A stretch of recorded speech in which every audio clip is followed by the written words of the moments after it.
Good morning students. तो आज हम पढ़ने वाले हैं निरक्षीय स्थिति में किसी बिंदु पर विभव। ठीक है, कल हमने स्टडी किया था अक्षीय स्थिति के लिए किसी बिंदु पर विभव। आज हम स्टडी करने वाले हैं निरक्षीय स्थिति के लिए किसी बिंदु पर विभव। तो निरक्षीय स्थिति के लिए किसी बिंदु पर विभव हमें डेरिवेट करना है, निकालना है। तो उसके लिए हम क्या करेंगे, तो सिमिलर निरक्षीय स्थिति का हम परिभाषा लिखेंगे कि निरक्षीय स्थिति हम किसे कहेंगे। तो निरक्षीय स्थिति किसको कहेंगे बताइए आप लोग। तो निरक्षीय स्थिति बढ़ाए गए अक्ष के लंबवत दिशा में जो किसी बिंदु पर विभव ज्ञात किया जाता है वह उसके सापेक्ष क्या कहलाती है, निरक्षीय स्थिति कहलाती है। तो उसको लिखना तो नहीं पड़ेगा, आप लोग लिख लेंगे बिकॉज यू आर मतलब आप लोग क्या हैं, एक ब्रिलियंट स्टूडेंट हैं और होनहार स्टूडेंट हैं। तो ऐसे छोटे छोटे डेफिनेशन को हमें बार बार लिखने की आवश्यकता नहीं होनी चाहिए, उसको आप लोग क्या कर लेंगे, लिख लेंगे। ओके, तो हम निरक्षीय पोजीशन के लिए परिभाषा की बात करें तो हमारी परिभाषा क्या है, किसी भी दो ध्रुवों के सापेक्ष लंबवत दिशा में किसी अन्य बिंदु पर विद्युत के लिए विभव ज्ञात करना उस दो ध्रुवों के सापेक्ष निरक्षीय पोजीशन में कहलाता है। ठीक है, अब हम इसका डेफिनेशन हमने देखा। अब देखेंगे इसका डेरिवेशन कि इसको डेरिवेट कैसे करेंगे।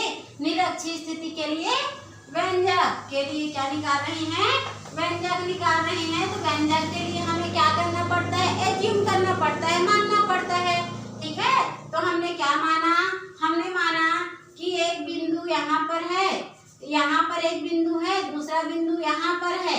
इस बिंदु को हमने माना ए और ए पर हमने माइनस क्यू आवेश रखा। इस बिंदु को हमने माना बी और बी पर हमने प्लस क्यू आवेश रखा और इनकी बीच की दूरी को हमने क्या मान लिया, 2a मान लिया। क्या मान लिया, 2a। ओके, इसके केंद्र बिंदु से हमने r दूरी पर, कितने दूरी पर, r दूरी पर एक बिंदु P लिए और इसी बिंदु P पर विभव ज्ञात करना है। तो ए के कारण बिंदु P पर विभव ज्ञात करना है और B के कारण बिंदु P पर विभव ज्ञात करना है। जैसे विद्युत क्षेत्र की तीव्रता ज्ञात करते थे तो निरक्षीय पोजीशन पर जब हम विद्युत क्षेत्र की तीव्रता निकालते थे तो उसके चारों ओर विद्युत क्षेत्र उत्पन्न होता था, जिसके कारण लंबवत दिशा में गुजरने वाली को लंबवत डायरेक्शन पे चलती थी उसको साइन से नोट करते थे और अनुदिश कंडीशन पे चलने वाली जो विद्युत इलेक्ट्रिक फील्ड होते थे, डायपोल मोमेंट होते थे, उसको हम क्या से शो करते थे, किससे शो करते थे, कॉस से शो करते थे, है ना। तो लेकिन हमारे पास विभव है और विभव ज्ञात करना है, इलेक्ट्रिक फील्ड तो ये है और इसी के कारण बिंदु P पर विभव ज्ञात करना है। तो हमें सिर्फ विभव मिलेगा, वहां पर इलेक्ट्रिक फील्ड नहीं मिलेगा। फिर हम जो भी मानते हैं उतना को मान लेना है। तो आप लोगों को डेली हम लोगों को बताने की जरूरत नहीं है, डेली मानने की जरूरत नहीं है, उसको आप लोग मान लेंगे। ठीक है, तो थ्योरी को आप कैसे लिखेंगे उसको मैं बता देती हूँ, उसको आप लोगों को नोट डाउन कर लेना है। ओके, तो हमारे पास है, माना कि एक बिंदु ए मतलब दो ध्रुव लेना है। माना कि हमारे पास द्विध्रुव है जो कि क्रमशः ए और बी है। क्या क्या है द्विध्रुव, ए और बी है। ए पर हमने माइनस क्यू आवेश और बी पर हमने प्लस क्यू आवेश रखा है। माना कि ए और बी जो द्विध्रुव है जिस पर क्रमशः माइनस क्यू और प्लस क्यू आवेश रखा गया है, जिसके बीच की दूरी को हमने 2a माना है, जिसकी बीच की दूरी क्या है, 2a है। जिसके केंद्र बिंदु O से r दूरी पर लंबवत दिशा में किसी अन्य बिंदु P पर हमें विभव ज्ञात करना है तो उतना हमें लिख देना है। ठीक है, तब हम A के कारण बिंदु P पर विभव पहले निकालेंगे। तो A के कारण बिंदु P पर विभव निकालते हैं। A के कारण A पर ऐसे लिखते हैं, A पर उपस्थित प्लस क्यू आवेश के कारण, किसके कारण बेटा, प्लस क्यू आवेश के कारण। तो ए पर उपस्थित प्लस क्यू आवेश के कारण हम यदि बिंदु P पर के कारण बिंदु P पर विभव निकाल रहे हैं तो बिंदु P पर विभव निकालेंगे तो उसको हमने नोट किया V1 से। किससे नोट किया, V1 से। तो V1 बराबर आ जाएगा हमारे पास, जो फार्मूला है उसको तो आप लोग जान ही रहे हैं, तो 1/4πε0 और इस पर तो हमारे जो है सॉरी V पर उपस्थित है प्लस क्यू आवेश, तो बी पर उपस्थित प्लस क्यू आवेश के कारण बिंदु पी पर पहले विभव निकाल रहे हैं, तो बी पर कौन सा आवेश उपस्थित है, प्लस क्यू आवेश। देन हम यहाँ पर क्या रख देंगे, प्लस क्यू आवेश बटा करके यहाँ पर दोनों की बीच की दूरी होती है, तो दोनों की बीच की दूरी हमारा बी से बिंदु पी की बीच की दूरी रखेंगे तो बीपी आ जाएगा। क्या आ जाएगा, बीपी आ जाएगा।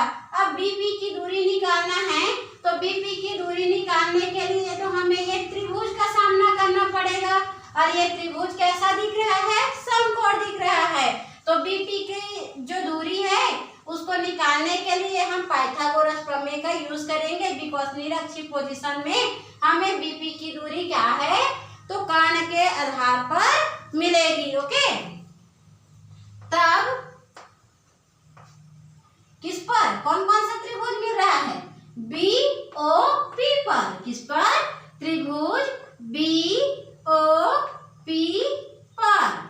किस पर, बी ओ पी पर विद्युत क्षेत्र की तीव्रता विद्युत के लिए पर पाइथागोरस प्रमेय से, कौन सा प्रमेय लग रहा है, पाइथागोरस प्रमेय लग रहा है। तो पाइथागोरस प्रमेय से जब हम पाइथागोरस प्रमेय लगाते हैं तो आप लोगों को पता है कि कर्ण का वर्ग बराबर लंब का वर्ग प्लस आधार का वर्ग होता है।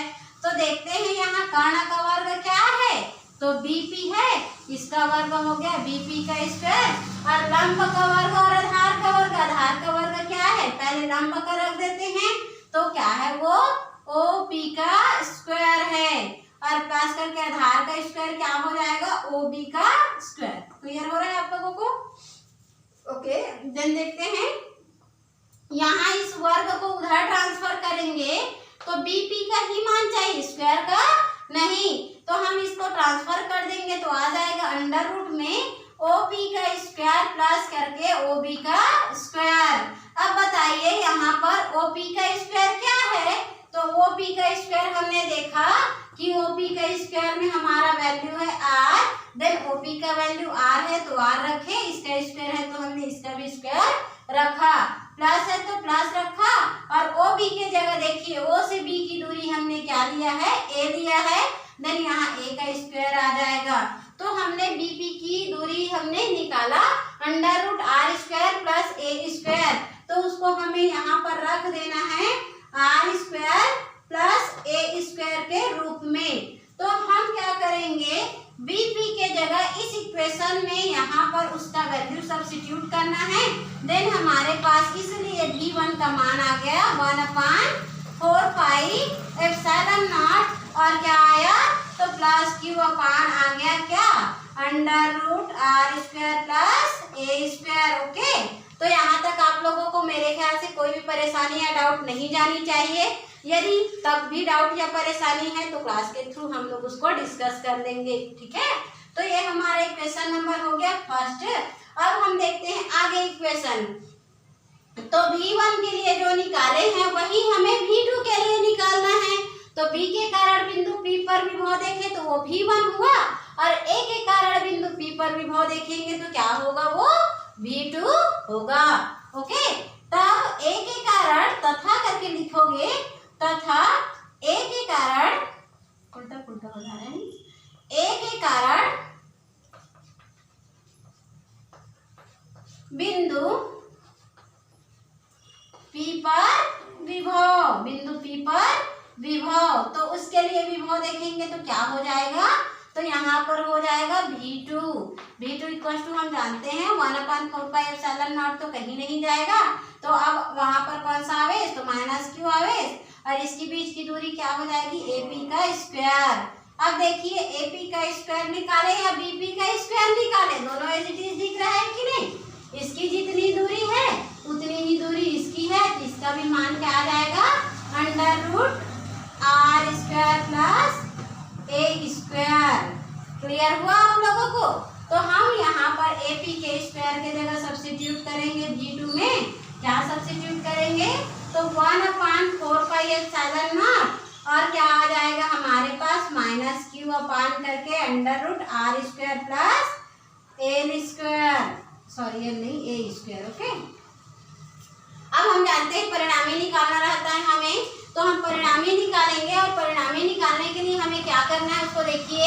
तो हम V1 को V2 में जोड़ देंगे तो आ जाएगा हमारा परिणामी विभव। देन हम निकाल देते हैं परिणामी विभव, इसको नोट डाउन करते चलेंगे आप लोग, ठीक है। तब परिणामी विभव यदि हम निकालें तो परिणामी विभव क्या आ जाएगा, तो परिणामी विभव को हम V से नोट करेंगे। किससे नोट करेंगे, V से, और V बराबर आ जाएगा V1 प्लस V2। V1 का वैल्यू जो भी है उसको रखें तो 1/4 पाई एप्सिलॉन नॉट है, और क्या है तो और है हमारे पास Q/√R² प्लस A², ठीक है। और यहाँ पर प्लस करके हमें क्या करना है, V2 का वैल्यू रखना है। देन हम V2 का वैल्यू रखेंगे, क्या है देखिए यहाँ पर 1/4 पाई एप्सिलॉन नॉट है, और माइनस Q बटा करके क्या है तो √R² प्लस L² है प्लस A² है, ओके। तो यहाँ तक हमने देखा जितने भी व्यंजक थे उतना को हमने डेरिवेट किया, और ये आगे तो आगे मैथ्स, और सभी बच्चों को मैथ्स क्या लगता है, अच्छा लगता है। तो मैथ्स अच्छा लगता है इसीलिए हम लोगों को ये दिक्कत नहीं जाएगा। तो माइनस Q और प्लस Q, ए प्लस माइनस तो माइनस हो जाएगा, दोनों में से Q हम निकाल लिए कॉमन, तो बटा कर क्या आ गया 4 पाई एप्सिलॉन नॉट, क्या आ गया 4 पाई एप्सिलॉन नॉट। बचा क्या है ब्रैकेट में, तो बच गया है 1/√R² प्लस A² और minus 1/√R² plus A², okay. अब देखिए ये प्लस में ये माइनस में दोनों कैंसिल हो गए, बच गए क्या 0।